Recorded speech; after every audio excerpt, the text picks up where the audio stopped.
Okay, this will be lecture 4, appendicular muscles.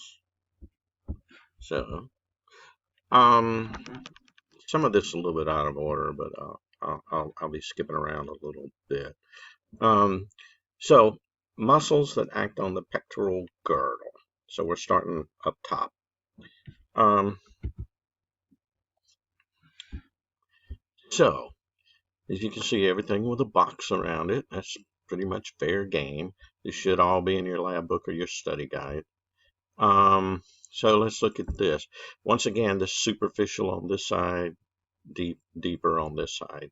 So they've removed the trapezius over here. So here's this big muscle right here. It's called the trapezius. You can see it covers a lot of territory.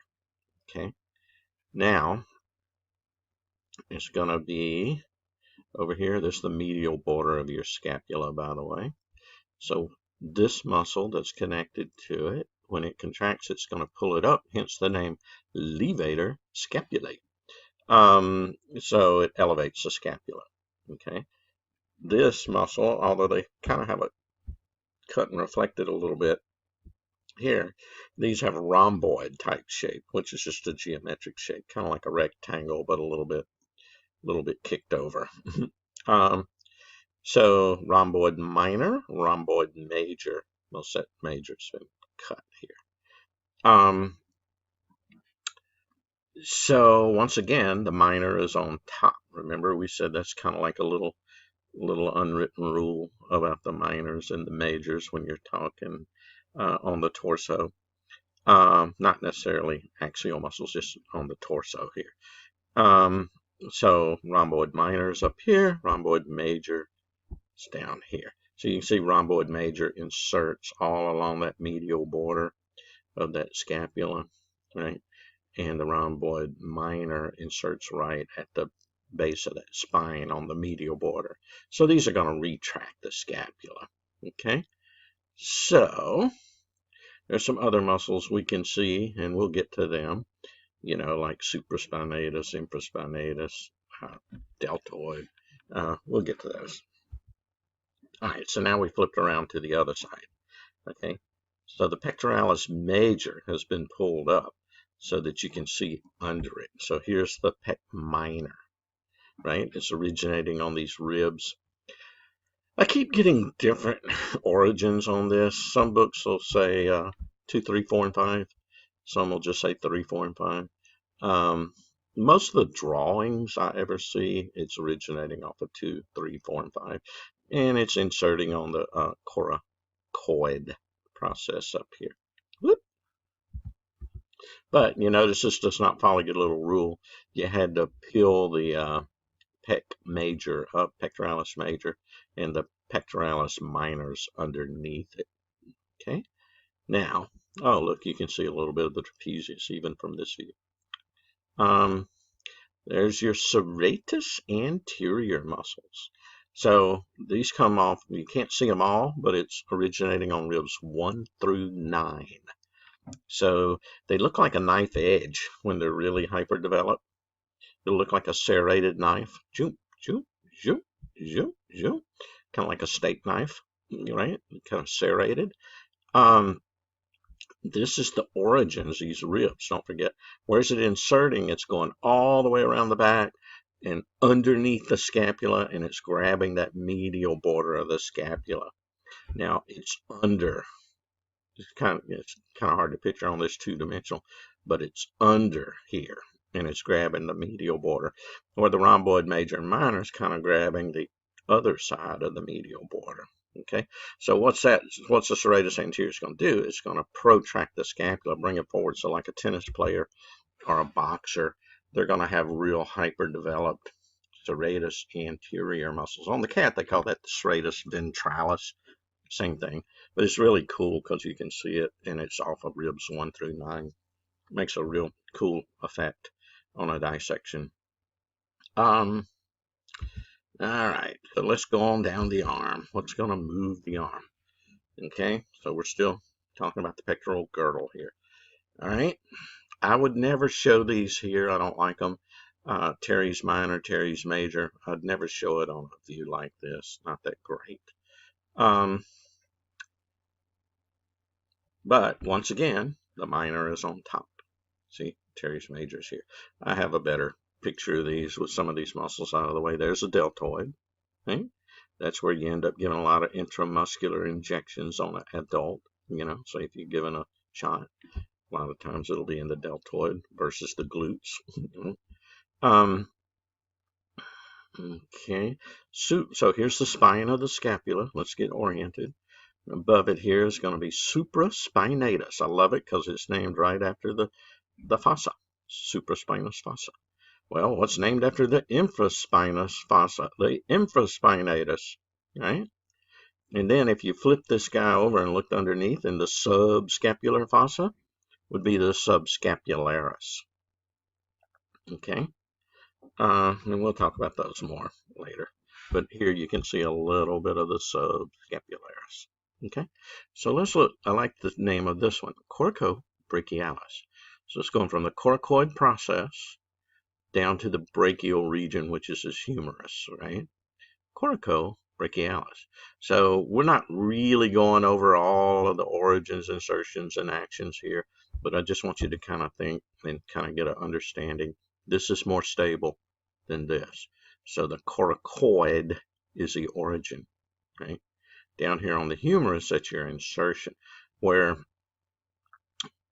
as far as your pectoralis minor, the origins of these ribs, and the insertion is the coracoid process.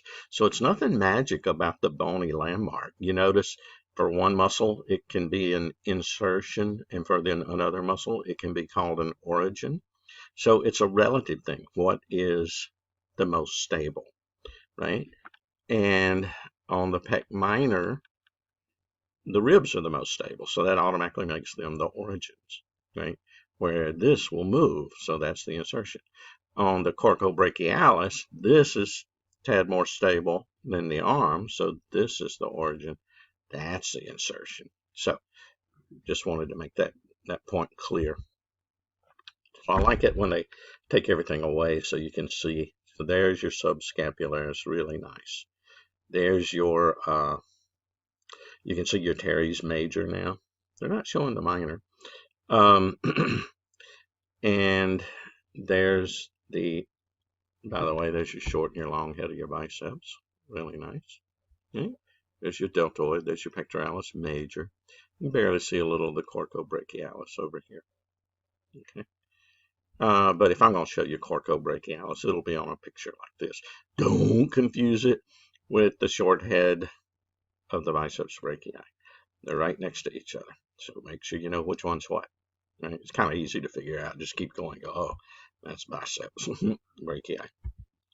All right, so let's go on down to the forearm. What's going to be moving or, flexing or extending at the elbow, basically. Moving that radius and ulna one way or the other. So here's my biceps brachii. So this is the short head, and that's the long head. Be careful. The long head is not very much longer than the short head. Just the origins are up here because this is the most stable.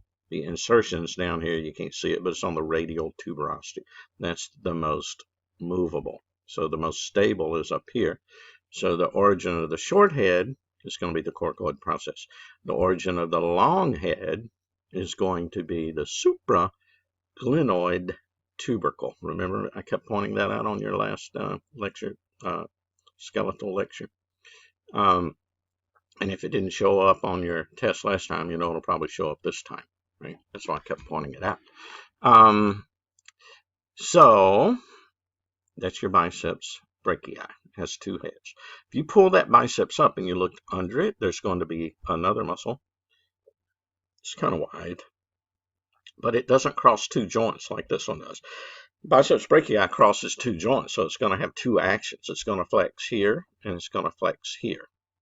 Okay, where the brachialis is only crossing right here, across this elbow region, or the front of the elbow region, the cubital area, I guess you'd say, and it's going to flex here. So that's the brachialis. So it's only doing one motion, right? Is it acting as a synergist with the biceps brachii here at this joint? Yes, synergist. Not an antagonist. Antagonist would be working in the other direction, like the triceps. Okay. And you can see a little bit of one of the triceps heads here. All right, don't worry about the pronator yet. We'll get to that. Don't worry about the brachioradialis. We'll get to that in a minute. All right, so now we flipped over on the back side of the arm. So there's triceps. Well, you know it's 3 heads, right? Unfortunately, from this view, you can only see 2 of them. So you got the triceps lateral head, the triceps long head, and then way over here, you're going to have a medial head. Don't call it short. You know, it's not a short. It's not called a short head. It's called the medial head, even though it's kind of small. But there you can see it. Okay.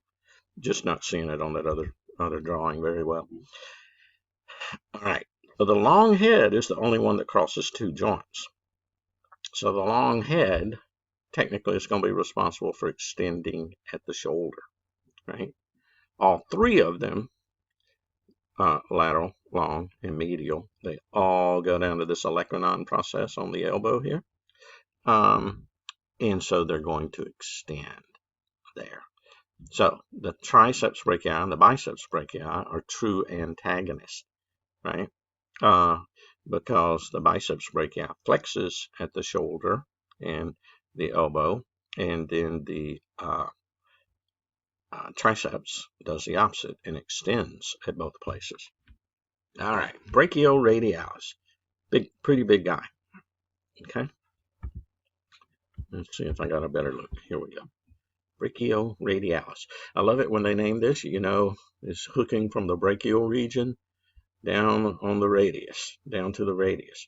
So brachioradialis. It's a big one, right? And that's going to flex in this region right here. Okay. Let's go back.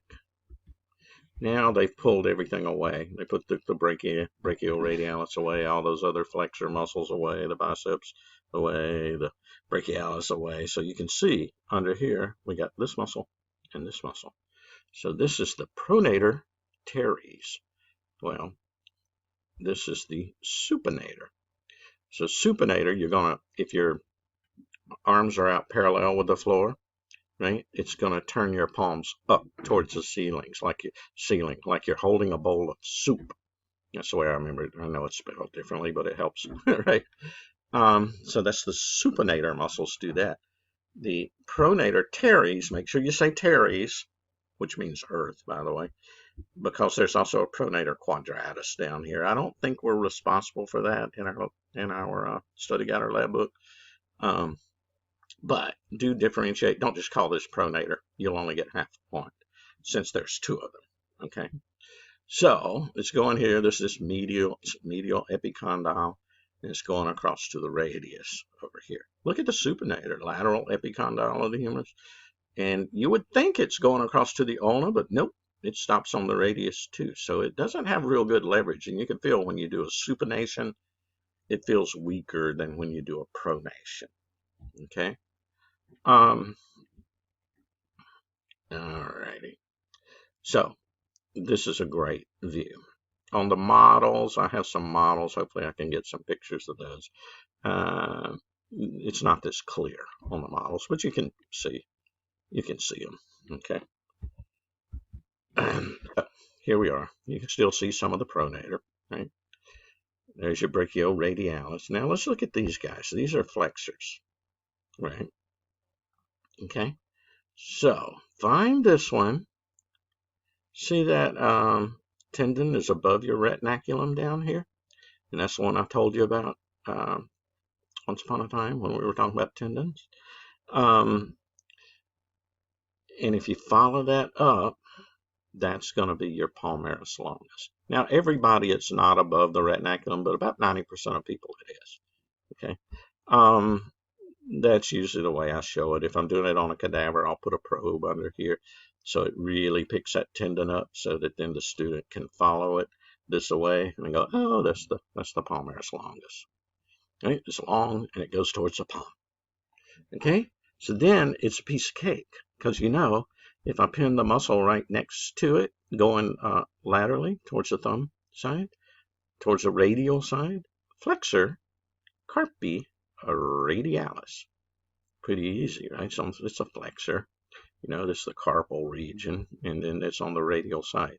Over here, if I pin it on this side, flexor carpi ulnaris. So that's a piece of cake, too. So the key to learning this, find that tendon that's above the retinaculum, and that's your palmaris longus. So on either side of it, you're going to have a flexor carpi radialis, and on the ulnar side, and then on the other side, the ulnar side, you're going to have flexor carpi ulnaris. So pretty easy. Kind of got the same situation on the distal, sorry, on the posterior. So extensor digitorum. So find the tendons. Right? Now these are under the retinaculum. Right? Find these tendons that they're holding down that are going to these digits, these 4 digits right here. And you go, oh, that must be my extensor digitorum. Find that one first, right? Then go right to the ulnar side. The ulnar's on the pinky side, the radius on the thumb side. And you look at that and you go, oh, put a box around this, by the way. Extensor carpi ulnaris. So that's an extensor. This is an extensor. And then over here's another extensor. Extensor carpi radialis. Now go ahead and say longus because there's also a brevis. Whoop. Where'd it go? Also a brevis. See that little guy? If I ever pin the brevis, it'll be way down here. If I ever pin the longus, it's way up here. I doubt I'm going to pin the brevis if it's not in your lab book or your study guide. Okay? So mainly I'm concerned about these 3 biggies right here. So extensor digitorum, find that first. Extensor carpi ulnaris over here. Extensor carpi radialis over here. And then try to remember to say longus. Okay? I'd probably give it to you if you didn't, but try to remember longus. This I think is in your, put a box here. I think it's in your lab book now. And conius, that little guy. Okay, and conius. All right, so put a box there, and we'll talk about OIAs later. All right, so I think we're good there. All right, and then we'll go on down to the thigh. We'll just do all that on another lecture. So this actually ended up pretty short. So let's recap real quick. Oh, that's got the deltoid right there. This is great dissections. You can see extensors, you can see biceps, you can see brachioradialis and all these muscles, right? So all right, let's recap a little bit. So this big, if both of them are together, this big trapezoid shaped muscle here, trapezius. These rhomboid shaped muscles. You got rhomboid minor, rhomboid major. Then you got levator scapulae. And then you got supraspinatus, infraspinatus, deltoid, right? You can't really see it, but teres minor. Oh, and I forgot to talk about the rotator cuff. The tendons that go around. We've talked about it a little bit on bone. The tendons that go around the top part of that humerus kind of makes a cuff. It's 4 muscles, so you might want to write these down. Supraspinatus, infraspinatus, subscapularis, and then you can't really see it here, but the teres minor, not the major. The major's not part of the rotator cuff muscles. Okay, see the teres major. See, it's too far down. It's not up at the top like the others. The other 4 I gave you, they're inserting on one of those 2 tubercles. Remember the greater and lesser tubercles? Okay, so if you had to guess greater tubercle versus lesser tubercle, if you guess greater tubercle for your insertion, you'll be right 3/4 of the time. The one time you'll be wrong, subscapularis goes to the lesser tubercle. Okay, so the other three, supraspinatus, infraspinatus, and the teres minor, they all go to the greater tubercle. Okay, the way I remember that is kind of stupid, but it works for me. You know, the way the lesser tubercle is below the greater tubercle, then I remember a submarine goes below the water. So I don't know, that's the correlation I make. So then I know that the subscapularis is going to the lesser tubercle, which is below the greater tubercle. All right, don't forget your biceps brachii, long head and short head. This long head is only about 1 inch longer. Just that little curve that it makes over the head of that humerus, that little 1 inch or more curve, that's what makes it the long head. Okay, supraglenoid tubercle is the origin here for the long head. Coracoid process is the origin for the short head, and they're both going to come down here and insert on the radial tuberosity. So you're going to flex here and you're going to flex here. All right, don't forget your cortobrachialis. Don't forget your brachialis. Right, then when you flip over on the back, don't forget long head of the triceps brachii, lateral head of the triceps brachii, and then you can't see it, but you'll have a medial head of the triceps brachii. So the lateral and the medial head, they are originating on the humerus itself. So they only cross that one joint down here, and they insert on the olecranon process, just like the long head also inserts on the olecranon process. So when you get down here, strip everything away, pronator teres, supinator. Okay. When you look, when the muscles are put back, you can still see the pronator teres. But now you can really see that big old brachioradialis. Okay. That's going to flex at the elbow, because the elbow can only do two things. You can either flex or extend, right?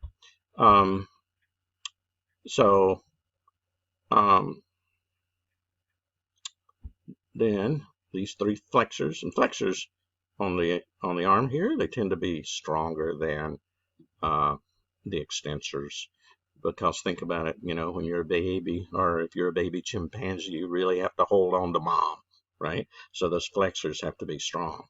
Okay, extensors, basically you just let go if you want to drop off, right? You just kind of relax, and so you don't really, you know, the muscles are just not that strong on the extensors relatively compared to the flexors. All right, so find the palmaris longus first. Find that tendon that goes above your retinaculum. Then go to the radial side, it'll be flexor carpi radialis. Go to the ulnar side, it's going to be flexor carpi ulnaris. And then here's extensor digitorum. Find that, go into these digits right here. Go to the ulnar side, you're going to have extensor carpi ulnaris. Put a box around that. And go to this side, you're going to have extensor carpi radialis. It'd be nice if you said longus, because there is a little brevis here. Okay, then I think we're good. So we'll shut this down, and then I'll post this to YouTube for you. Okay.